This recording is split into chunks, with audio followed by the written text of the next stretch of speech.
औज़ुबिल्लाहि बिस्मिल्लाहिर्रहमानिर्रहीम। अस्सलाम वालेकुम नाज़रीन मोहतरम। पीका ऑर्डिनेंस में तरमीम बिल है वो इस वक्त प्रेसिडेंसी तक पहुंच गया है। हमने कुछ सहाफ़ी अपने दोस्त अहबाब से बात की है, उनका मौक़िफ़ लिया है, वो आपको सुनवाते हैं और इसके ऊपर फिर जो है वो मज़ीद गुफ्तगू करेंगे।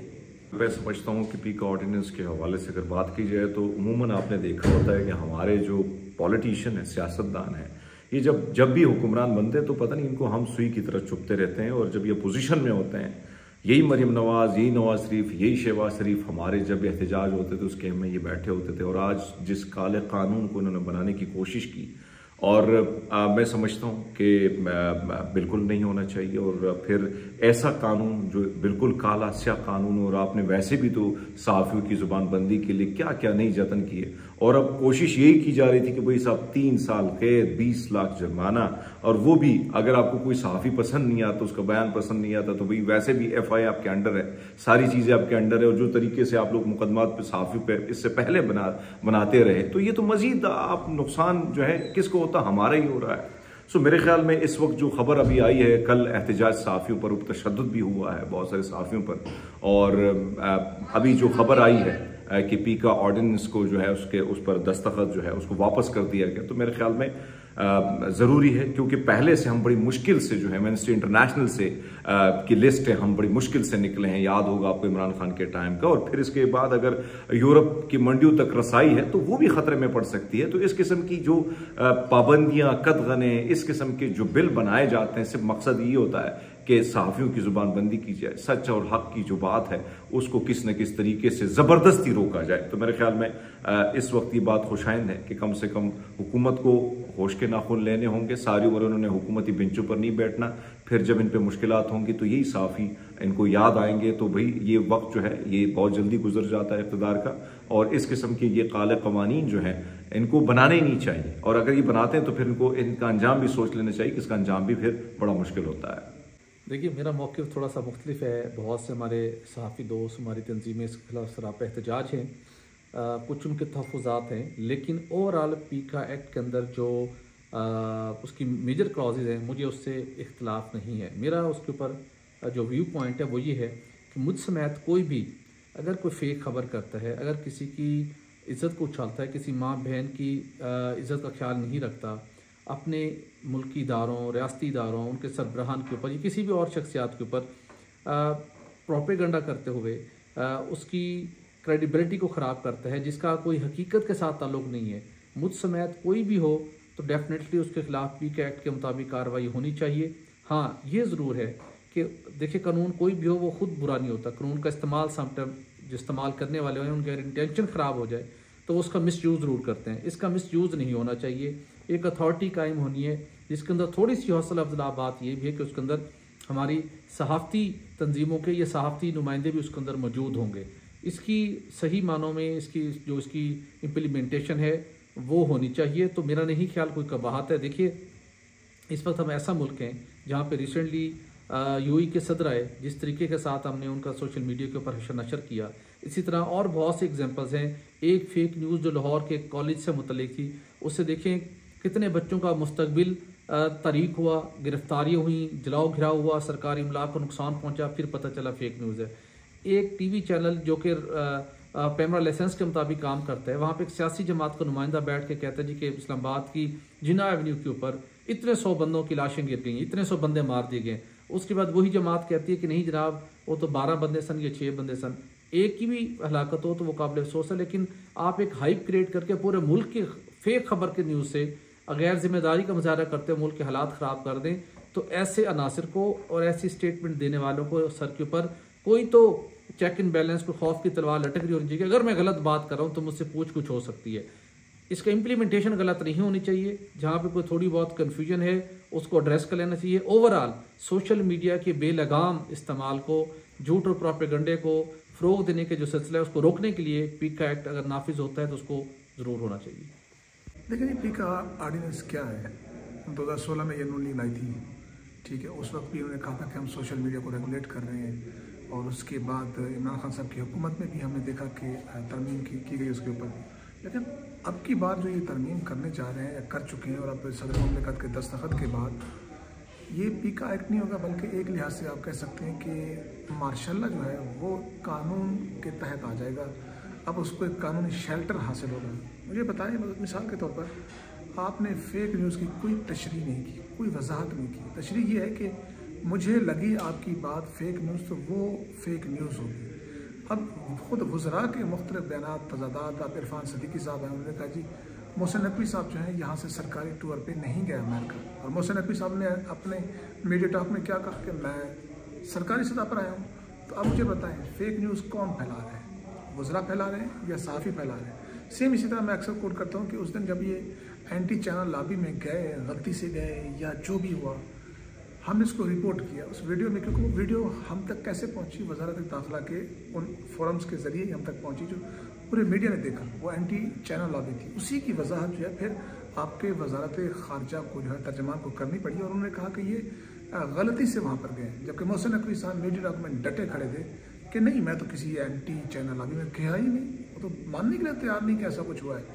तो अब बताएं फेक न्यूज़ कौन फैला रहे हैं? फिर ये कि सहाफ़ियों के हवाले से मुमकिन है कि अब आप जब तक तशरीह नहीं करेंगे और आप कहेंगे कि मुझे लगा तो मसूद चौधरी साहब भी आपको पसंद नहीं है तो उसको भी उठा लो, नादिर बलोच पसंद नहीं है तो उसको भी उठा लो, फलां को भी उठा लो, क्योंकि ये फेक न्यूज़ है। और 3 माह में जब तक ट्रायल कंप्लीट होता है, मेरा तो कारोबार, मेरा सिलसिला, मेरी सहाफ़त, मेरा घर बार, हर चीज़ बर्बाद हो गया ना।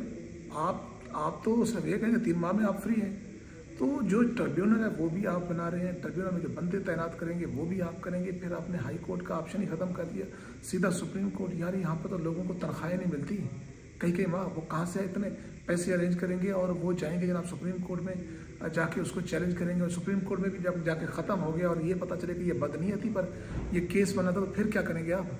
तो मतलब ये है कि फिर आपने ये भी रख दिया कि जो बैन अफराद हैं, बैन शख्सियात हैं, बैन इदारे हैं, अगर उनको भी आपने एक आम ट्विटर सारिफ ने या फेसबुक सारिफ ने उसको नाम लिख दिया या पोस्ट कर दी या उससे मतलब कुछ लिख दिया, तो वो भी माशाल्लाह इस एक्ट के ज़ुमरे में आएगा।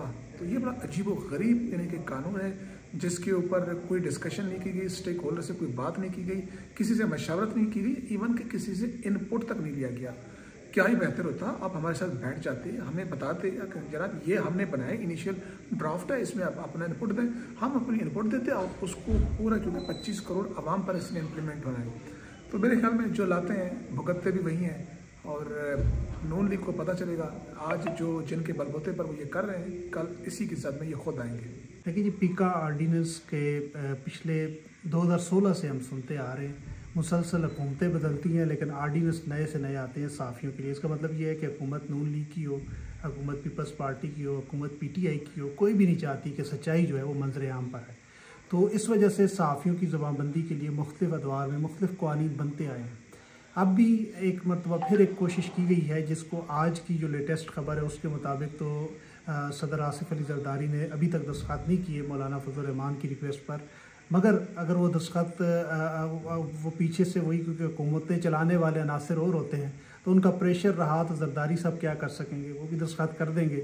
तो उसके बाद क्या होगा कि सहाफ़ी को उठा पहले लिया जाएगा और उस पर पर्चा बाद में डाला जाएगा, जो हमारी हमेशा से एक पूरी जो है वो आप कह लें कि हिस्ट्री रही है कि सहाफ़ियों को पहले गायब कर दो और उसके बाद उस पर डालो जी मनशियात का पर्चा, मतीउल जान को उठा लो मनशियात का पर्चा दे दो, फलां को उठा लो उस पर कोई पर्चा दे दो। तो ये ऐसा ऑर्डिनेंस बना रहे हैं जिसमें इदारों को खुली छुट्टी है, किसी को भी उठा लो, उसने कोई ख़बर ऐसी दी है जो किसी अफसर के मिजाज के बराबर नहीं है तो उसको उठा लें, उसके बाद उस पर आप जो है हफीम डाल दें, उस पर कोई आप असला डाल दें ताकि उस सहाफ़ी की ज़बानबंदी की जा सके। तो ये इंतहाई काबिल मज़म्मत है।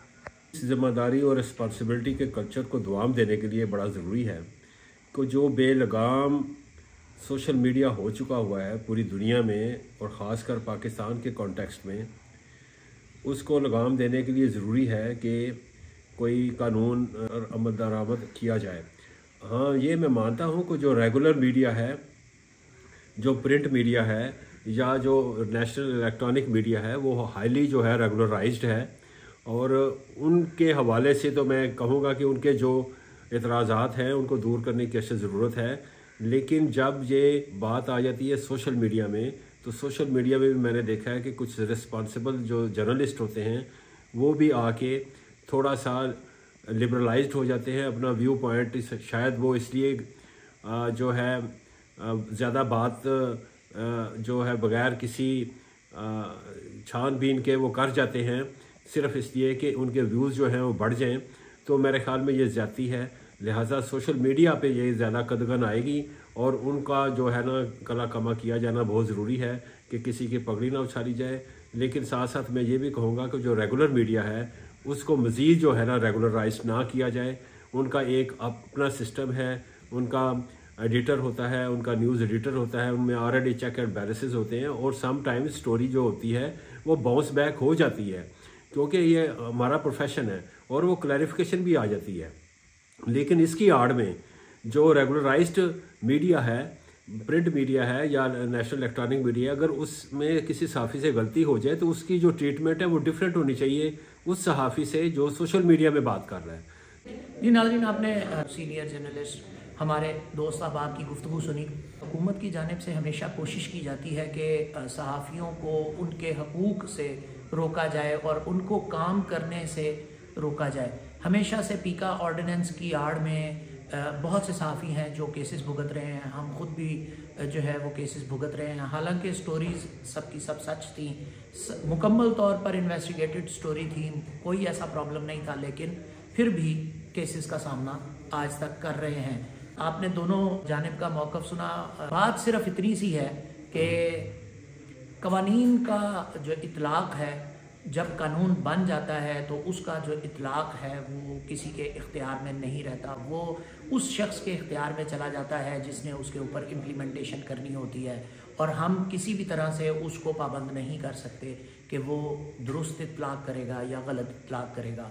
कानून का बनना, कानून का बना दिया जाना, कल को नून लीग आज ये कानून बना रही है, कल उनके ऊपर ये इस्तेमाल होगा, ये तरमीम, ये अथॉरिटी, ये सब कुछ जो है वो नून लीग के ऊपर ही इस्तेमाल होगा। और फिर जब नून लीग वाले हमसे बात किया करेंगे, सहाफ़ियों से कहा करेंगे कि बहुत अफसोस होता है हमें और हमें सहाफ़ियों का बड़ा दुख है, तो फिर हम उन्हें याद करवाया करेंगे कि आप ही हैं जिन्होंने पीका ऑर्डिनेंस लाए और फिर पीका ऑर्डिनेंस की तरमीम की मद में आपने तबाही मचा दी। हर तरफ लोगों के ऊपर जो आज जुल्म हो रहा है उसकी ज़िम्मेदार आप हैं। आने वाले वक्त में हम यही बात बताते पाए जाएंगे। आज सिर्फ बात ये इस वजह से कर रहे हैं कि रिकॉर्ड का हिस्सा रहे। मसूद चौधरी को इजाज़त दीजिए। अस्सलाम वालेकुम वरहमतुल्लाहि वबरकातुहू।